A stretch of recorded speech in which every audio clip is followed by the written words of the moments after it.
तो hello guys, आज हम पढ़ेंगे बिजनेस स्टडीज़ का नेक्स्ट चैप्टर जिसका नाम है फाइनेंशियल मार्केट। तो सबसे पहले इसका कॉन्सेप्ट और नेचर के बारे में पढ़ लेते हैं। It is a link between savers and borrowers. ठीक है। मार्केट इट ट्रांसफर्स मनी और capital from those who have surplus money to those who are in need of investment. यानी कि जो जिसके पास अबंडेंस में मनी है वो इन्वेस्टमेंट कर सकता है, उसके लिए जिसके पास मनी नहीं है पर उसको मनी की नीड है उसको। तो ये एक तरीके से लिंक है उन दोनों के बीच में, सेवर्स के बीच में और बोरोवर्स के बीच में। ये इन्वेस्टमेंट कर सकते हैं, इनको फंड, ये अपने फंड रेज कर सकते हैं। तो ऐसे फाइनेंशियल मार्केट काम करती है। इसके फंक्शन क्या होते हैं? Mobilization of savings and channelizing them into most productive uses. Simple है, सेविंग्स को लेना, उनको बहुत अच्छे काम में, एक मोस्ट प्रोडक्टिव यूज़ में लाना उसको। Next one is facilitate price discovery. इसका मतलब कि जो हेल्प मिलती है उनको कि जानने में कि आप प्राइस डिस्कवरी कर पाते हैं। यानी कि यार कैसे समझाऊँ इसको तुम्हें मैं, कोई चीज़ है उसकी मार्केट में वैल्यू पता चलती है, ठीक है, वो हेल्प करती है प्राइस डिस्कवरी करने में, उसकी वैल्यू पता करने में, रियलिटी की में कि वो कितनी उसकी कीमत है, कितनी उसकी वैल्यू है। Then next one is provide liquidity to financial assets. जो फाइनेंशियल एसेट्स होती है उसको लिक्विडिटी प्रोवाइड करती है, means they can be transferred into cash. Okay. Then next one is reduce the cost of transactions. यानी कि जो इन्फॉर्मेशन होती है उसमें उनको, इन्वेस्टर्स को कोई भी मनी अपने जो स्पेंड नहीं करनी होती। Next one is money market. Money market is very important concept in this chapter and from the exam point of view, so we will study about this short term funds meant for use. यानी कि ये short term funds होते हैं, period up to 1 year. जो short term होते हैं वो 1 year उनकी जो एक पीरियड होता है वो होता है। Lending and borrowing of cash for a short period of time and also sale and purchase of securities have 1 year. Simple बात है, अभी बताया मैंने। No fixed geographical location. अब यार तुम में से मेरे को बताओ कि तुम में से किसने स्कैम 1992 देखी है? तो उसमें जब अजय केडिया से हर्षद मेहता बात कर रहा होता है तो वो अजय केडिया को मनी मार्केट का किंग कहता है, जिसमें कुछ वो शायद 2 लाख करोड़ रुपए तक की बात करते हैं, 2 लाख करोड़ तक की बात करते हैं उसमें। जबकि जो शेयर मार्केट होता है उसमें बस 10,000 करोड़ तक की बात होती है। ठीक है। तो यानी कि मनी मार्केट की कोई फिक्स जोग्राफिकल लोकेशन नहीं होती है, ठीक है, और ये सिर्फ शॉर्ट टर्म पीरियड के लिए होता है। इसके जो इंस्ट्रूमेंट्स होते हैं वो क्या होते हैं? ये इंस्टीट्यूट्स नहीं, इंस्ट्रूमेंट्स है, इंस्ट्रूमेंट्स। ओके।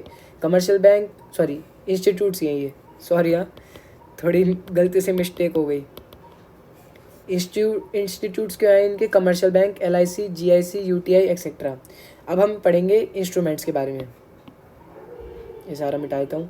इंस्ट्रूमेंट्स होते हैं इसके मनी मार्केट के, call money, treasury bill, commercial paper, और एक होता है COD यानी सर्टिफिकेट, कॉल ऑफ ड्यूटी नहीं भाई, सर्टिफिकेट ऑफ डिपॉजिट। अब तो तुम्हारे दिमाग में कॉल ऑफ ड्यूटी चलेगा। अब इंस्ट्रूमेंट्स के बारे में हम थोड़ा और डिटेल में जानते हैं। कॉल मनी क्या होता है भाइयों और बहनों दोनों? हाँ, शॉर्ट पीरियड के लिए होता है, 1 day, when bank faces temporary shortage of cash.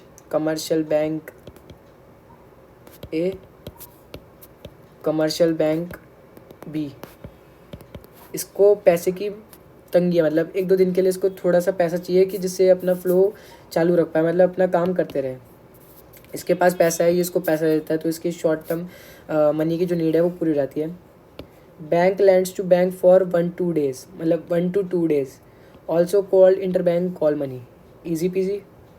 Next, treasury bill issued by RBI on behalf of government, enable government to get borrowings as these bills sold to banks and general public। RBI issue करता है on behalf of government to raise funds for government, ठीक है, government यहाँ borrow कर रही है from banks and general public, easy. 14 to 364 days, ये याद कर लो सब में। ये शॉर्ट टर्म 1 से 2 दिन तक के लिए था, ये 14 से 364 दिन के लिए। इससे जीरो कूपन बॉन्ड भी कहा जाता है, very important for exam point of view, 1 word answer, 1 marks answer for MCQ। Minimum amount 25,000 होना चाहिए इसमें, ठीक है। Commercial bank, drawn one business to other, common instrument used in credit purchase and sale. Short term maturity period generally 90 days. Commercial bills होते हैं आपके वो bills of exchange, जो कि आपने 11th में पढ़ा होगा अगर ध्यान से, तो आपको पता होगा क्या है कमर्शियल पेपर। नेक्स्ट वन इस, ये स्टार्ट हुए थे 1990 में। इसको ऑल्सो ब्रिज फाइनेंसिंग कहते हैं।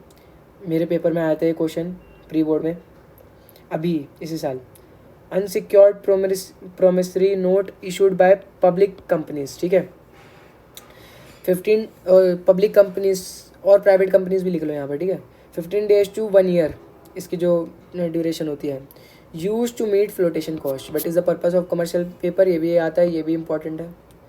ये मतलब समझ लो, ये जो पेज है पूरा सोने के अक्षरों से लिख लो, इम्पॉर्टेंट, वेरी वेरी, VVIP है ये क्वेश्चन पेपर, मतलब ये पूरा page. Next one is certificate of deposit, ये भी इंपॉर्टेंट है। Deposit which can be sold in security market, only bank can issue bearer certificate, document of title, ranges from 91 days to 1 year। Okay, understood. Then next one is capital market. We have learn about money market, अब हम पढ़ेंगे capital market के बारे में।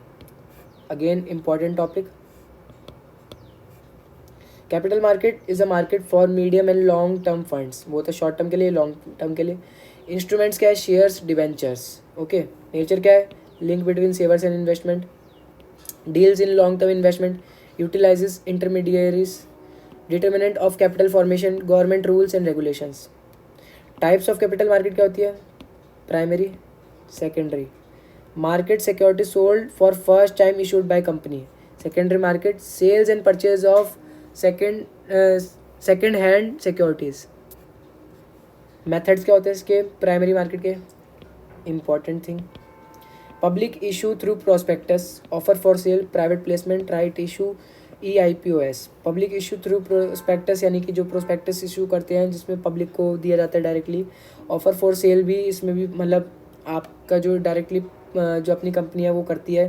Private placement में ये एक किसी संस्था के द्वारा या किसी फर्म के द्वारा अपने जो शेयर्स हैं उनको फर्स्ट टाइम सोल्ड करवाती है पब्लिक को। Right issue, existing share holders होते हैं वो फर्स्ट टाइम इसको बाय कर सकते हैं। EIPOS होता है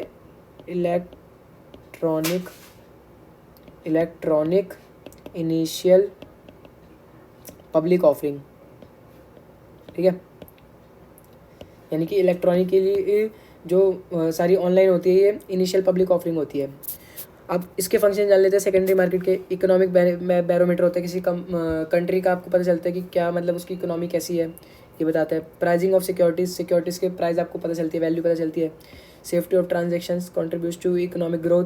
spreading of equity cult, providing scope for speculation, ensure liquidity यार तुम्हें बताया मैंने। कोई भी चीज़ जैसे शेयर्स हैं can be converted into cash, ultimate goal क्या है, cash. Liquidity, better allocation of capital, promote habit of savings and investment. Okay, ये समझ लो तुम स्टॉक मार्केट का है ये, secondary market, stock exchange. Okay, next one is trading procedure on stock exchange. अब ये भी बहुत इंपॉर्टेंट है यार, तुम बोलोगे हर चीज़ इंपॉर्टेंट बोल रहा हूँ, ये चैप्टर ही बहुत इंपॉर्टेंट है यार, क्या करूँ बताओ। एग्जाम पॉइंट ऑफ व्यू से इसको बिल्कुल समझ के जाना, बहुत मैं मानता हूँ ये थोड़ा डिफिकल्ट है बाकियों के हिसाब से, पर वेरी इंपॉर्टेंट। अब जितने भी चैप्टर मैं तुम्हें करवा रहा हूँ लास्ट ये 4 chapters 9, 10th, 11th, 12th exam point of view से बहुत ज़्यादा इंपॉर्टेंट है, इनके क्वेश्चंस आते हैं। ये चैप्टर तुम्हें नहीं आए 4 तो तुम मतलब समझ लो बहुत ज़्यादा मार्क्स लूज़ कर दोगे। तो इस भ्रम में मत रहना कि अगर ये तुम 4 चैप्टर्स छोड़ के चलेगा तो तुम इजीली अच्छे मार्क्स स्कोर कर पाओगे, भाई नहीं, ये चैप्टर्स मस्ट है, करो जल्दी से, समझो इनको। अब कैसे ट्रेडिंग करनी है समझो, तुम्हें स्टॉक मार्केट में ट्रेड करना है, अब कैसे करोगे एकदम प्रैक्टिकल होकर समझो। सबसे पहले तुम एक ब्रोकर सेलेक्ट करोगे, तुम ऐसे जाके तुम स्टॉक मार्केट में ऐसे कोई जाके तुम खरीद नहीं सकते शेयर्स, तुम्हें पहले सबसे पहले ब्रोकर करना पड़ेगा। पैन नंबर देना पड़ेगा अपना, date of birth, address, education qualification, resident status, depository details सारी अपनी देनी पड़ेगी। उसके बाद opening demat account with depository और बेनिफिशियरी ओनर, ठीक है। ओपनिंग डीमेट अकाउंट तुम्हें खोलना पड़ता है जिससे तुम ट्रेड करोगे। ये तुम्हारा एक इलेक्ट्रॉनिक अकाउंट होता है जिसमें से तुम मतलब जिसमें तुम्हारे शेयर्स आते हैं या तुम्हारे जिससे पैसे जाते हैं, ठीक है। Securities held in electronic form, जैसे मैंने कहा था securities held in electronic form, no direct contact between depository and investor. Depository वो होता है यार जिसके थ्रू तुम मतलब इन्वेस्टमेंट करो, जैसे समझ लो यार जिस कंपनी के थ्रू या जिस फर्म के थ्रू तुम इन्वेस्टमेंट कर रहे हो, स्टॉक मार्केट में पैसे लगा रहे हो, वो तुम्हारे डिपॉजिटरी हो गए, ठीक है। Investment depository, participant depository, depository हो गई तुम्हारी फर्म, और ये तुम्हारा वो पार्टिसिपेंट जो तुम्हें करवाएगा, ब्रोकर वगैरह जो भी होते हैं ये सारे, ठीक है। उसके बाद तुम क्या करोगे, तुमने अपना सिलेक्शन कर लिया ब्रोकर का, डीमैट अकाउंट खोल लिया डिपॉजिटरी के साथ। उसके बाद अपना ऑर्डर प्लेस करोगे तुम कि भाई हमें कौन कौन से शेयर करना, मतलब शेयर्स खरीदोगे, ऑर्डर करोगे, फिर उनका बेस्ट प्राइस मिलाओगे कि तुम्हें कौन से शेयर खरीदने फाइनली। उसके बाद ऑर्डर करोगे, उसके बाद इशू करोगे contract note, okay. Then delivery होगी शेयर की, तुम पेमेंट करोगे। सेटलमेंट साइकिल होती है यार कि कुछ वो जो देते हैं, जैसे कि तुम्हारे घर में ये डिलीवरी पहुंच जाएगी तुम्हारे शेयर्स की, मतलब घर में नहीं आते, तुम्हारे उस एक अकाउंट होता है, ट्रेडिंग अकाउंट होता है, उसमें तुम्हारे आते हैं, तो वो एक सेटलमेंट साइकिल के अंदर आते हैं, यानी कि इतने दिन के अंदर तुम्हारे पास शेयर आ जाएंगे। T+2 डे कॉल्ड पे आउट डे, इसमें तुम्हारे पूरे हो जाएगा टी मतलब सेटलमेंट साइकिल वाला, और प्लस 2 दिन तक तुम्हारे ये सारे एक तुम शेयर खरीदने का तुम्हारा ये प्रोसीजर पूरा हो जाता है। अब बेनिफिट्स ऑफ डीमटेरियलाइजेशन क्या होता है कि जैसे हमने इलेक्ट्रॉनिक फॉर्म में शेयर्स खरीदना बेचना शुरू करा, पैसे डाले उसमें, ये इनके बेनिफिट्स क्या है। Convenient obviously, converted into physical form, vice versa, इनको फिजिकल फॉर्म में भी ले सकते हैं हम। No danger of loss forgery, मतलब कोई चोरी नहीं हो सकती, नुकसान नहीं हो सकता है इनका। Reduces paper work, paper work को रिड्यूस करता है, आपको ज़्यादा कागज़ संभालने नहीं पड़ते। उसके बाद आपको ब्रोकर रिस्पॉन्सिबिलिटी होती है सारी, आपके सर से कोई टेंशन नहीं होती। Company held single demat account, okay. उसके बाद हम पढ़ेंगे सेबी, अगेन वेरी इंपॉर्टेंट, और ये मैं इस चैप्टर में लगातार चौथी पाँचवीं बार बोल रहा हूँ। सेबी का क्या पर्पज़ होता है, help issuers to raise finance easily and fairly, ठीक है, understood. Help them to provide protection and correct info, provides competitive professional market, simple है। ऑब्जेक्टिव पढ़ेंगे हम इसका, objective regulate activities of stock exchange, देखना कि स्टॉक मार्केट में सब चल रहा है सही। प्रोटेक्ट राइट्स ऑफ इन्वेस्टर्स, उनका राइट मतलब उनके साथ कोई गलत चीज़ ना हो। Prevent fraudulent and mall practices, fraudulent मतलब कि गलत प्रैक्टिसेस ना हो उनके साथ, कुछ फॉर्जरी वगैरह मतलब चोरी चकारी, मतलब लूट ना ले यार कोई, उनको कुछ बुद्धू ना बना दे यार, ठीक है। Regulate and develop code of conduct, एक कोड ऑफ कंडक्ट बनाना, रूल्स एंड रेगुलेशंस बनाना कि ऐसे ऐसे होगा, ऐसे ऐसे होगा। Functions, protective, development, regulatory, again very important. Protective में क्या होता है, चाहे चेक प्राइस रिगिंग, कि कोई छेड़छाड़ तो नहीं कर रहे हैं शेयर्स के प्राइस के साथ। उसके बाद प्रोहिबिट्स इनसाइडर ट्रेडिंग, अगेन अगर तुम्हें स्कैम देखिए तो तुम्हें पता है इनसाइडर ट्रेडिंग क्या होती है, अंदर की इन्फॉर्मेशन लीक करना जिससे एकदम से प्राइस बढ़ सकते हैं या घट सकते हैं। प्रोहिबिट्स फ्रॉडुलेंट, गलत काम नहीं करना, सेबी है ये। Promotes fair practices and code of conduct, educate investors, ये सारे प्रोटेक्टिव में आ गए। Development, promote training of intermediaries, जो कि हेल्प कराते हैं आपके किसी इन्वेस्टर्स को, जो इंटरमीडियरीज होती है बीच में स्टॉक मार्केट और इन्वेस्टर के बीच में, उनको ट्रेन करना, उनको सब समझाना।